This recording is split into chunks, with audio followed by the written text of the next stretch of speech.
Home બાયર્સના બધા જ પ્રશ્નાર્થ ચિહ્ન ઉપર પૂર્ણ વિરામ.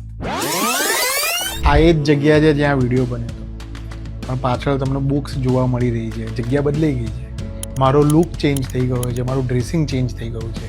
જિંદગીમાં આર્ટ થોડું હતું, હવે આર્ટ થોડું વધારે છે. પણ અમારું જે કમિટમેન્ટ છે એ કમિટમેન્ટ નથી બદલાયું.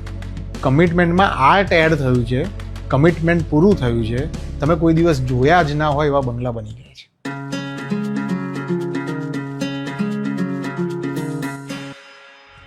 ડીએનસી એપ્રિસિટી, એમાં અમે 4-5 મેજર કન્સેપ્ટ પર કામ કર્યું.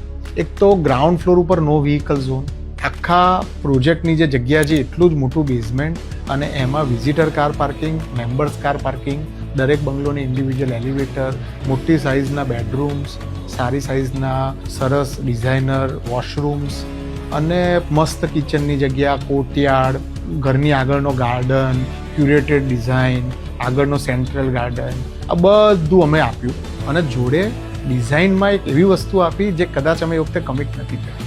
બંગલોની જે ડિઝાઇન છે ને એમાં એવી જગ્યાઓ છે અને એવું ક્યુરેશન છે જે અમે સેમ્પલ હાઉસમાં બતાવ્યું પણ છે કે જેમાં તમારી સાથે અને તમારા ફેમિલી મેમ્બર્સ સાથે આર્ટ કોઈક રીતે જોડાય. બેઝમેન્ટમાં એક સરસ રૂમ છે જેને હું એવું વિચારું છું કે મ્યુઝિક રૂમ બની શકે, અથવા એ તમારી પ્રાઇવેટ લાઇબ્રેરી અને રાઇટિંગ ડેસ્ક બની શકે. ગ્રાઉન્ડ ફ્લોર ઉપર બેડરૂમની પાછળ જે કોર્ટયાર્ડ છે એ મારા માટે એક અનવાઇન્ડિંગની પ્લેસ બની જાય. ઘરના વડીલ હોય તો એમને એક પ્રાઇવેટ જગ્યા મળે જ્યાં સવારે ચા પી શકે, છાપું વાંચી શકે અને પ્રાઇવસી મળે. અને એમને એ જ વસ્તુ બહાર સેન્ટ્રલ ગાર્ડન તરફ એન્જોય કરવી છે તો એ બી પોસિબલ છે. ઘરમાં લાઇબ્રેરી માટેની એક જગ્યા છે ફર્સ્ટ ફ્લોર ઉપર. મ્યુઝિક ઇન્સ્ટ્રુમેન્ટ્સ તમે બધી જગ્યાએ મૂકી શકો એવું પ્રોવિઝન કર્યું છે. સેકન્ડ ફ્લોર ઉપર એક બહુ જ ઇન્ટરેસ્ટિંગ ક્યુરેટેડ રૂમ આપ્યો છે. That can be your movie room, that can be your room with canvas and water colours and painting things, that can be your room to play games with your friends and family.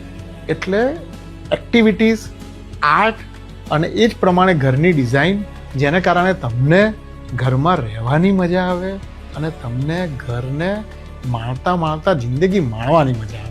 તમે કોઈ દિવસ જોયા જ ના હોય એવા બંગલા બની ગયા છે. ડીએનસી એપ્રિસિટી.